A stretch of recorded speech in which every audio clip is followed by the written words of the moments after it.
What's going on, guys? It's your boy Cash, and it is finally time to go over this trailer. I know that this trailer actually dropped a couple days ago, but I've been super busy. Video coming soon. I know I keep saying that, but I don't know who cares and who doesn't. But this is the trailer that they pretty much released after the beta ended, and it's supposed to go over, showcase I think another character, and maybe go over some other stuff that we'll go through. After the trailer is done, pretty much is going to be my review of the beta to kind of give a full circle review of the entire experience.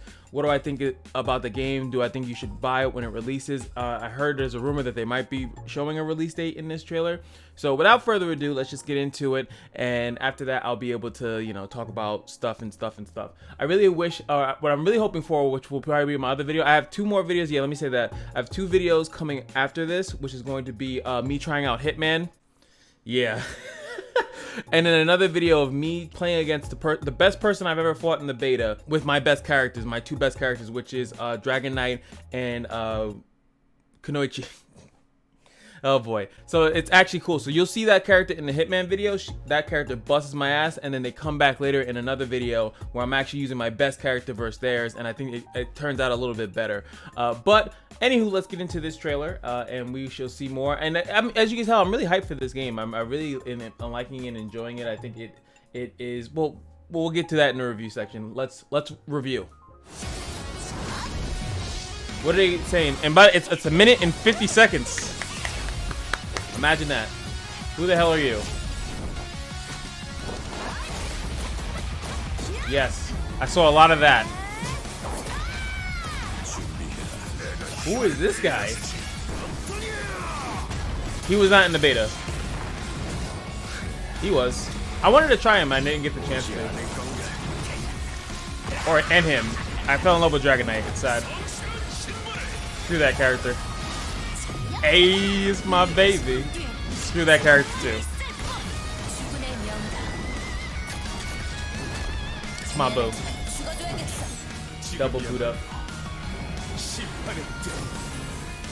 Now is that story mode?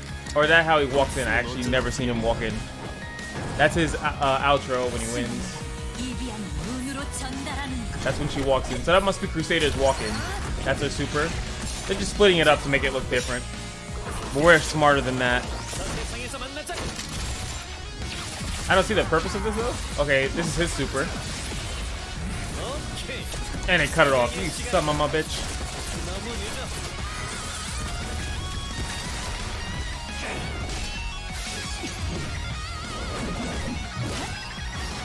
Is that part of it? Like, I'm getting confused now for certain characters I don't use.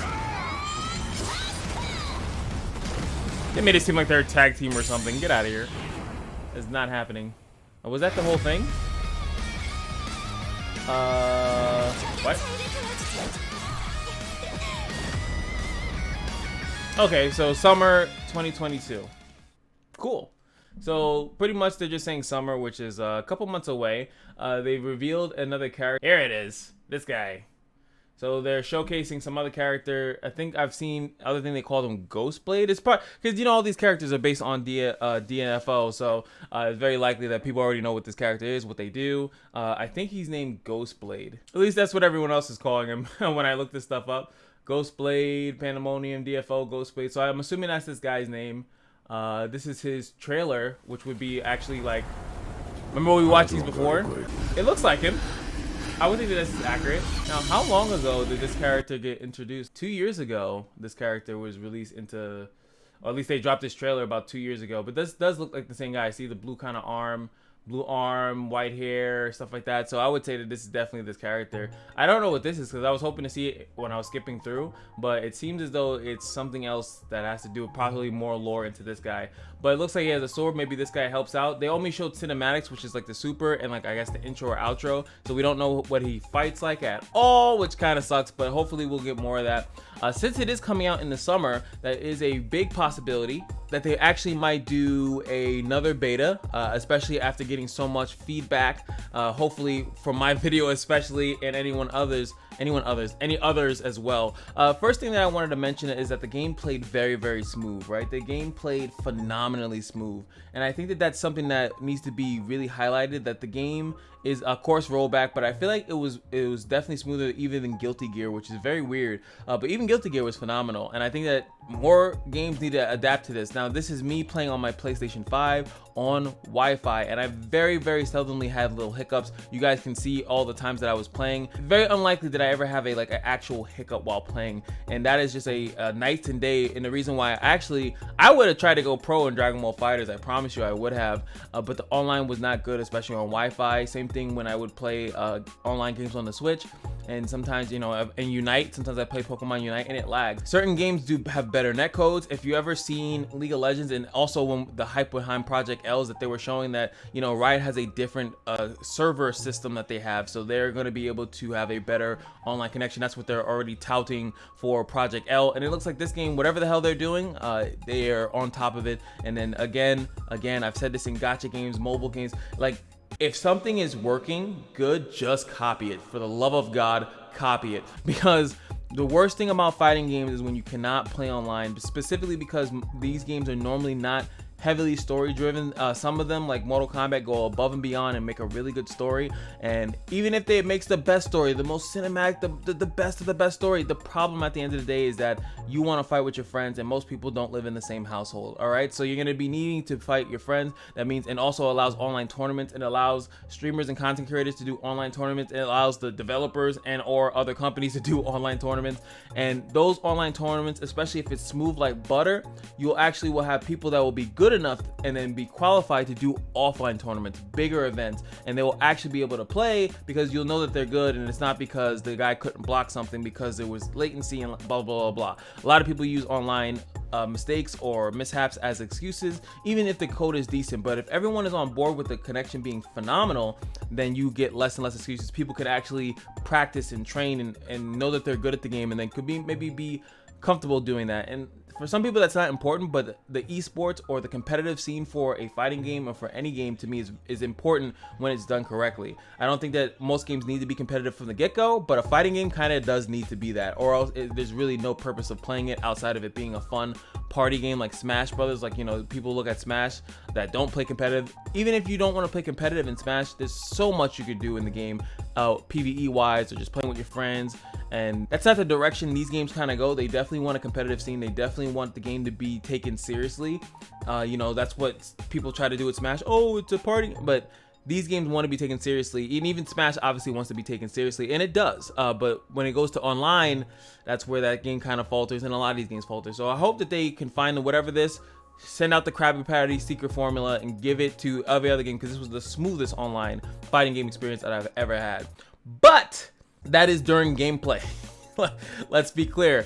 The lobby system still sucks, and I will stand on that until the day, what is it, hill that I'll die on. They need to take the lobby system out. I've said it before, Tekken has the best lobby system. Not only can you just go in new, press a couple buttons, and then wait for your next match, and you would obviously want the next match to be quick, but on top of that, you can train. And I don't think that Tekken is exclusive to that, but you could literally practice combos while waiting for the next person to get your fingers warmed up or whatever like that, which is phenomenal. But on top of that, it's a quicker system, man. Trying to go into a lobby, like a certain lobby, make sure that there's enough people there to queue up, and then when you're doing that, you're then also hoping that that person, like the people in there, are actually looking to fight. Like it's just not good. It's not good.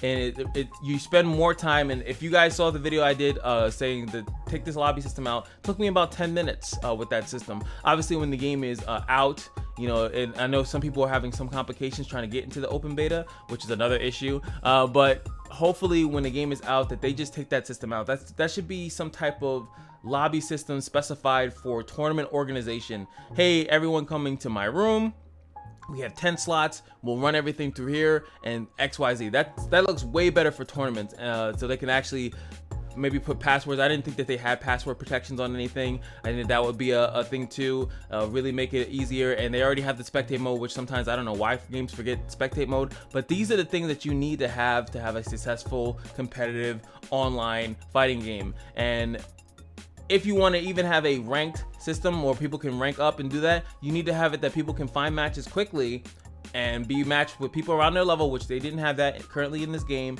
in the beta. But you definitely want to have it that people can find matches quickly, find people around their level.